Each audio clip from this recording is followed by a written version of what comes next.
think I was invited here today because of this reputation of being a successful businessman and a pioneer of some of the essential necessities of our digital life that we all live. I'm very thankful for that. I'm very thankful for what that's done in my own life in terms of my own progress and what I've been able to do. But I'd like to start today's talk with a story of a very different Sean O'Sullivan than the one who's standing in front of you, and a very different possible outcome for my life. When I was 14 years old, and I was growing up as the eighth of 9 children in upstate New York in absolute poverty in the farmland, I was able to avail of a federal program which was called Civilian Employment Training Act. It was available to the poorest of the poor, and the idea was to give children some meaningful skill at a young age so that when they graduated from high school, if they graduated from high school, they'd be able to find work. The government, in their infinite wisdom, as governments everywhere are known for, chose to give me a 20-hour per week job as a janitor in my high school, cleaning bathrooms and classrooms as a training opportunity. And the money earned from the job helped pay for food and education for myself and my family, and I'm very appreciative of that. I was grateful for that. But I remember one day as Lisa Collier, who was a cheerleader in the high school basketball team, who I had a huge crush on, she was a neighbor, seeing me work with my dirt pan and broom, and I felt a great sense of shame and a wondering, where will my life lead? And at that point, the path didn't really seem all that hopeful. It's not the path that puts me where I'm standing here today. In fact, at that point, which was perhaps near one of the lowest points in my life, I was in despair about my own future and actually contemplating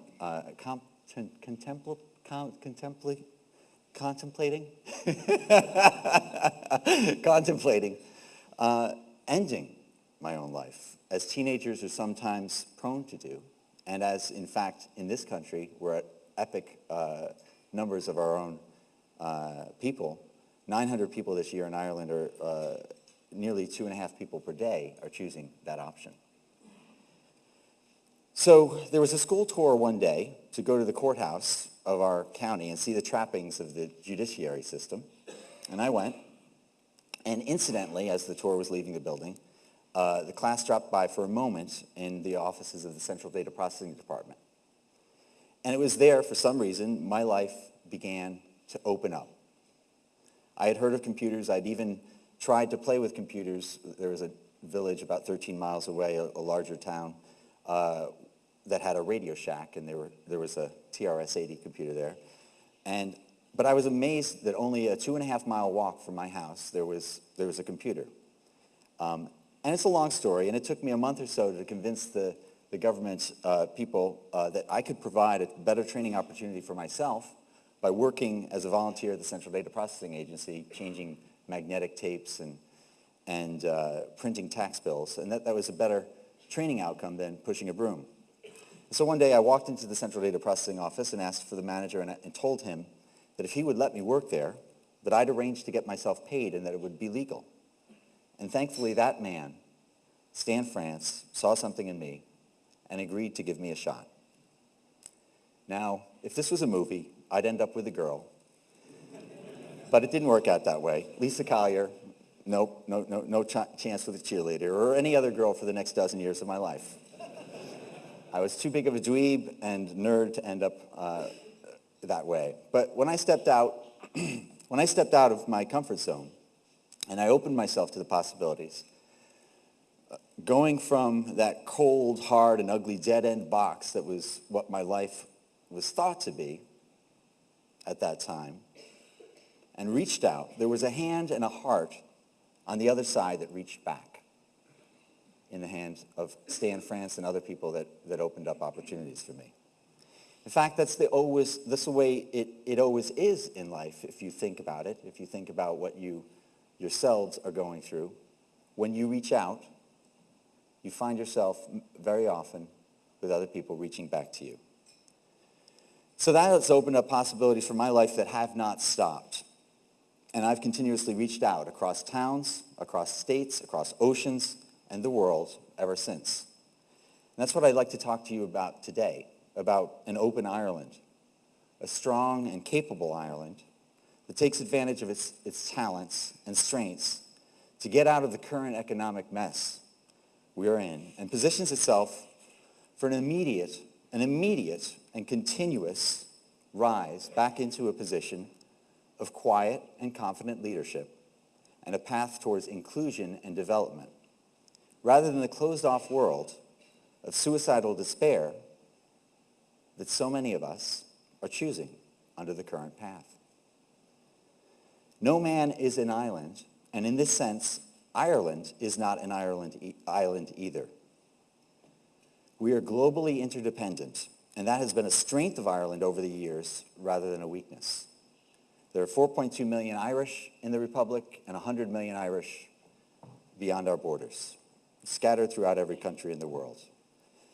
And yet, despite being a country that has generated so many millions of immigrants over the years, we have a tight and closed border when it comes to accepting those from other countries, even when those people from other countries have so much to give us and help us with in our development. You all know the expression, ourselves alone.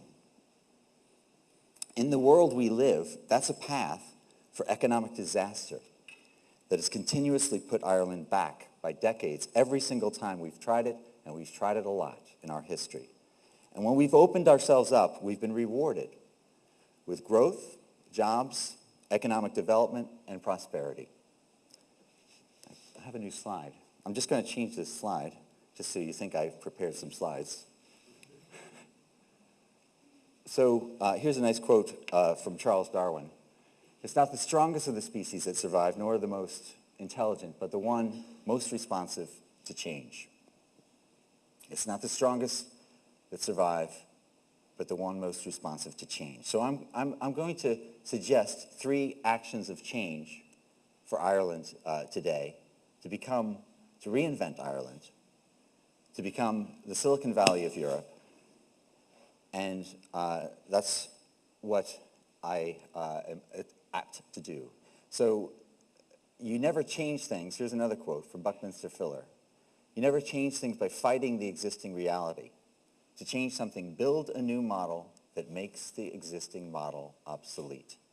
So we have a model that is not working for our country, that is producing economic despair and several years of decline.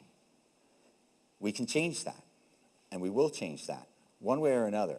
With these suggestions, maybe, with some other suggestions. But joining the EU was a path that gave us the opportunity to flourish.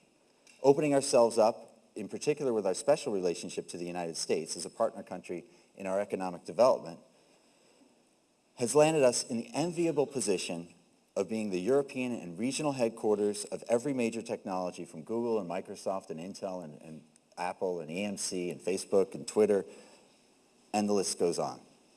Not to mention the pharmaceutical companies and everyone else. But now we're facing a great risk. All the things that we've achieved are still at risk because all these companies are looking for IT workers, and our society cannot produce them. And it makes sense we can't produce them. Even the EU countries themselves are not producing enough IT workers. Even America, with 320 million in population, is not producing enough. How could we, as a country with so many of these brand names, produce enough technology workers in this to be a technology economy? So we actually run the risk of losing these great companies, as we did recently lose so many workers from Dell. I've been told actually that 80% of the people that Google hires in Ireland are actually from outside of Ireland, and that makes sense. But lest we forget, every manufacturing job like that produces 6 local jobs.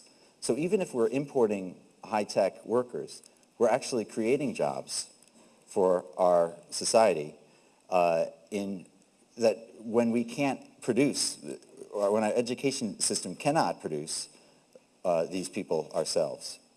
So we can create jobs and create prosperity locally by by opening our borders.